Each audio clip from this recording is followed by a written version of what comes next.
Yo again, my beautiful people, you know what time it is. It's your boy ShadyShae, the one and the only, guys, and today we are back again with more interesting videos. You guys know me, I'm curious. Boom boom boom, what's up, curiosity gang? Let's get this. An Iranian Muslim woman talks about Israel and the Jews. Let's listen to her views. But guys, before we start, make sure you smash that like button. Okay, make sure you subscribe to my channel, give me that love, and let's get this one started. Let's listen to what she's got to say. So here she says, this video is gonna make you understand something very... Okay, let's get this. I'm just gonna let's subscribe. This video is going to make you understand something very, very differently. If it doesn't, by the end of it, circle back to me and let me know. So sick of the amount of people on the internet Okay, so an Iranian Muslim talks about Israel and the Jews. I kind of expect something already. You know, I kind of know what I expect. But let's just listen to it and yeah, understand. It's always good to give people a chance. All right, give people a chance to express their views. And agree or not, everyone has got a right to their views. Okay, let's circle it back to the top. This video is going to make you understand something very, very differently. If it doesn't, by the end of it, circle back to me and let me know. So sick of the amount of people on the internet spreading dangerous disinformation. I understand that a lot of people are just advocating for Palestine right now and nothing more, and that is exactly what you should be doing, so please carry on. But you also have to understand that whether you're seeing it or not, there are people who are literally just creating content that is anti-Semitic, that benefits nobody. These content creators have hundreds of thousands of followers, millions of views, and all they're doing is explaining why Israel is a white supremacist. Okay, it sounds like she's for Israel. I don't know. Or let's say it sounds like she wants balanced views on things. Well, let's carry on. Colonial state. Because the Western media is extremely white supremacist. And that is how racism works. Israelis get to be white. Palestinians are non-white. Israelis are white and the Palestinians are what? So I'm Israeli and my family is originally from Iraq. They had to flee from the country because the Iraqi government wouldn't let them walk, took their money and threatened to execute them. Do you know how many Jews there were in Iraq in 1948? 135,000. But today there are less than 10 Jews there. And the same thing happened to the Jewish communities in all Arab countries. Doesn't sound so white to me. So maybe it is not the media that is racist. Or the Israelis. Maybe just... you. When your advocacy involves uplifting one group of people and tearing another group of people down, that's when you know something is going wrong. You don't have to deny Jewish history in order to support the Palestinian movement. Oh, she has just dropped wisdom. She's dropped nuggets, putting some people down to put some people up. She has just dropped mad wisdom. Okay, when there's conflict between two sides, the best you can do is be neutral. That is my take. Be neutral, be in the middle, so you can try to find, you know, common ground for both sides. But if you take sides, what are you doing? You're adding more fuel to the fire. The word colonization means to settle among and establish control over indigenous people in an area. The Jewish account of history is that the Jews and previously the Canaanites lived on the land for 2,500 years before the Muslim conquest in the 7th century, where the land was Arabized and Islamized from Arabs that came from the Arabian Peninsula. The Arabic... Hold on. Is she really a Muslim? Like, is she really a Muslim? Like, speaking historical facts.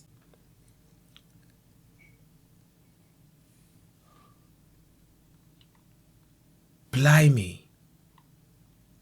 Is she really? The Jewish account of history is that the Jews and previously the Canaanites lived on the land for 2,500 years. I know that. Before the Muslim conquest in the 7th century, where the land was Arabized and Islamized from Arabs that came from the Arabian Peninsula. The Arabic account is that Arabs also lived on the land before the 7th century. Doesn't matter, because whichever way you slice it, Jewish people were either the first ones there or amongst the first ones there, which satisfies the definition of indigenous. And for those who get their history from religious texts, there is no archaeological evidence that Abraham ever existed. That was a very long time ago, and the Jews and the Arabs of that time were converting and intermixing with each other and basically share the same DNA and are basically the same people. So we all agree that they both are indigenous to the land and they both have entitlement to the land. Okay, the point is that the word colonization is not only ahistorical and factually inaccurate, but it is a form of erasure, and it is erasure that is just entirely unnecessary to make the points that you're trying to make about Palestine today. Those points still stand without having to erase Jewish identity and history. Now you're going to tell me, okay, fine, they're not colonizers, but they are settlers. Does anybody want to talk about why they had to return to the land? Anybody? Very good question. Like, she's asking so many good questions. Like, a lot of questions I have in my mind that if I ask, people start getting angry. But she's asking the questions I've had in my mind. And she's answering them at the same time. And she being a Muslim woman saying this gives it more credibility. Beginning around the 1200s, okay, so almost 800, 1,000 years ago, that's when the Jewish migration back to Palestine began. They started being ethnically cleansed out of Europe. They were ethnically cleansed out of England. Yes. They were ethnically cleansed out of France. Yes. They were ethnically cleansed out of Spain. They were ethnically cleansed from Spain to Morocco. They were ethnically cleansed from Morocco to Egypt. They were ethnically cleansed from Egypt back to Palestine. Then, of course, they were ethnically cleansed out of Central Europe. They were ethnically cleansed out of Russia. 2.5 million Jews killed in Russia. Cleansed out of Germany, Poland. Oh, you thought the ethnic cleansing was just happening in Europe? No. 850,000 Jews were ethnically cleansed out of the Middle East and North Africa, leaving only about 4,000 today. Wow. How does it feel like being an Israeli? Like being hated everywhere in the world. Being hated virtually everywhere in the world. And they're just a minority in the whole world. They're a minority population. Morocco, 265,000 Jews ethnically cleansed. Algeria, 140,000 Jews ethnically cleansed, 0 remaining. Tunisia, 105,000 Jews ethnically cleansed. Libya, 38,000 Jews ethnically cleansed, 0 remaining. Egypt, 75,000 Jews ethnically cleansed, 5 remaining. Syria, 30,000 Jews ethnically cleansed, 22 remaining. Iraq, 135,000 Jews ethnically cleansed, less than 10 remaining. Yemen, 63,000 Jews, less than 200 remaining. 130,000 Jews airlifted out of Iraq before returning to Palestine. Here's a list of all the countries that they were ethnically cleansed out of. Judea, Assyria, Samaria, Rome, Egypt, Alexandria, Minorca, Mainz, France, Naples, England, Hungary, Switzerland, Bavaria, Basel, Sicily, Nuremberg, Austria, Yemen, Haiti, Russia, Germany, Poland, Florence, Egypt, Iraq, Algeria, Libya, Uganda, Tunisia, Syria. Where is it that you expected them to go? Wow. Wow. Where do you expect them to go? This video is not even a pro-Israel video. It's not even a pro-Israel video. I'm just listening to a debate. I'm just listening to someone's point of view. Where do you expect them to go? They've been ethnically cleansed from virtually every country. And they finally go back to the country where they have their heritage, their ancestry, for thousands of years. And they want to be kicked out of that land. So when they're kicked out of that land, where are they going to go? To the sea. You know that song? To the window, to the wall. You want them to go from Israel to the sea. Sad. Then the next thing you say is that, okay, well, fine, I guess they could settle on the land, but that doesn't mean that they could just start taking. During the most recent waves of migration over the past 100 years since the fall of the Ottoman Empire, which was in 1917, Palestine was sparsely populated. During that time, there was approximately like 250,000 people during the Ottoman Empire. By the end of it, maybe 500,000 people. Approximately 10 to 15% of them were Jews, the rest were Muslims and Christians. Today there are about 7 million Arabs and 7 million Jews, 2 million Arabs living in Israel. So how do we get to being so sparsely populated, no more than about 500,000 people over 100 years, to having 14 million people on the land? You're scratching your head because it never occurred to you that over the past 100 years there's also been millions of Arabs settling from neighboring Arab regions such as Egypt, Lebanon, Jordan, Syria. A land that only just had 500,000 people on it sounds like there was a lot of room, right? And there was, but once the Jewish settlements started happening, there was a lot of violence because people did not want Jews settling on the land. Beginning from 1920, this is the list of massacres that were happening in Palestine, and it shows who the perpetrators were. A lot of it started with Arab resistance to Jews migrating onto the land. But as you can see, eventually a lot of Jewish militants became perpetrators too. There was a lot of conflict between them, and so then it was proposed that there should be a two-state solution. Don't forget that this land didn't belong to anybody because it was subject to so many conquests until the end of the Ottoman Empire, which was 1917. That was the first time that anybody had a Palestinian passport. In 1948, when Israel became a state, that was the first time that anybody had an Israeli passport. There's just 30 years difference between them. But the two-state solution was necessary because they couldn't get along. It was rejected by Palestinian leadership, and in 1948, Israel officially declared itself a state.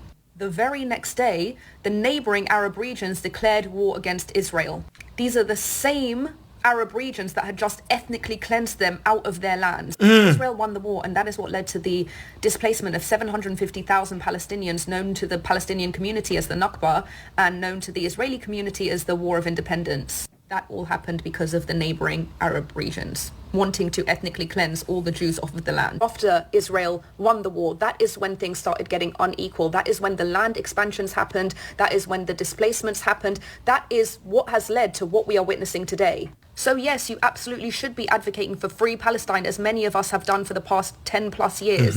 But your advocacy should be centered around actually freeing Palestine and not denying the right of Jewish people to just exist. Very valid point of view. Very valid. All right, she's advocating for both sides. For the both sides. That is what she's doing. She's not taking one side. Like I said, this video is not a pro-Israel video. So she's not taking the side of the Israelis, of the side of the Jews. She is clearly stating her point of view that they all need to exist. They have a genetic heritage to the land. Their DNA is, is mixed with that land, basically, if you get what I mean. Okay, and she believes that both sides have a right, and then that's why the two-state solution was proposed. But one side didn't like the idea of the two-state solution, so they attacked. When they attacked the smaller side, they won. Every time they attack the Jews always win. They keep attacking them and they're always winning, and then they get a chance to expand their land. They expand a bit more, and the war just keeps going on and on and on and on.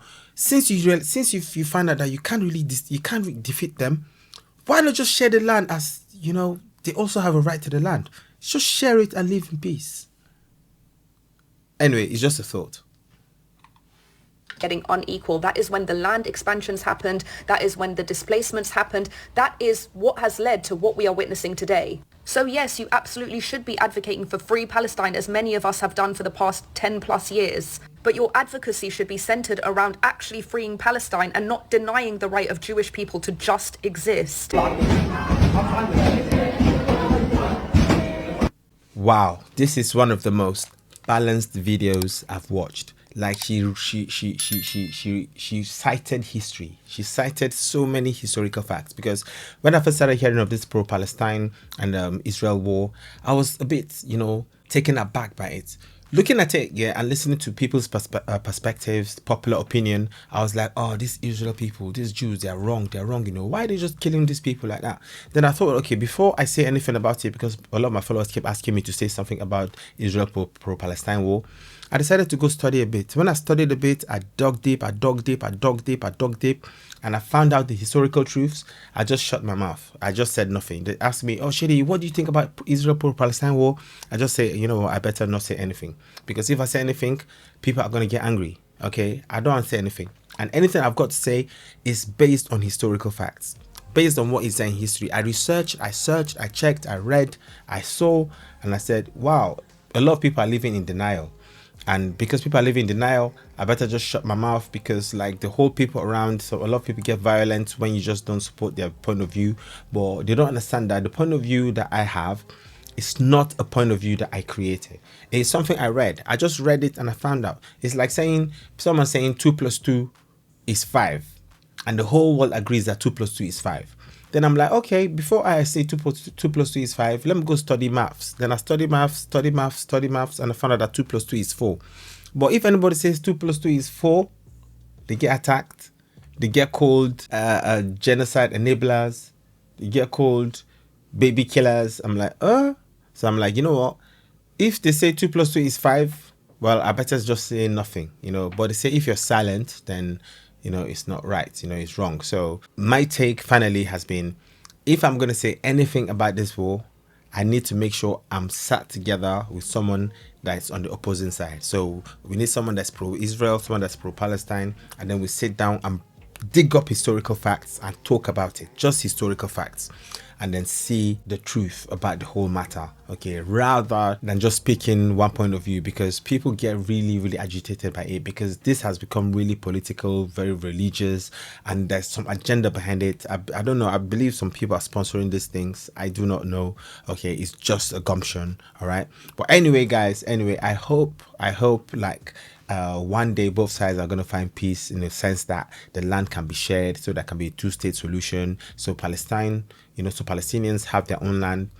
Israel, you know, have their land, because obviously I'm a Christian and Israel is a holy land for us, all right? And I've studied the Bible since I was a child. I've read and read and read and read.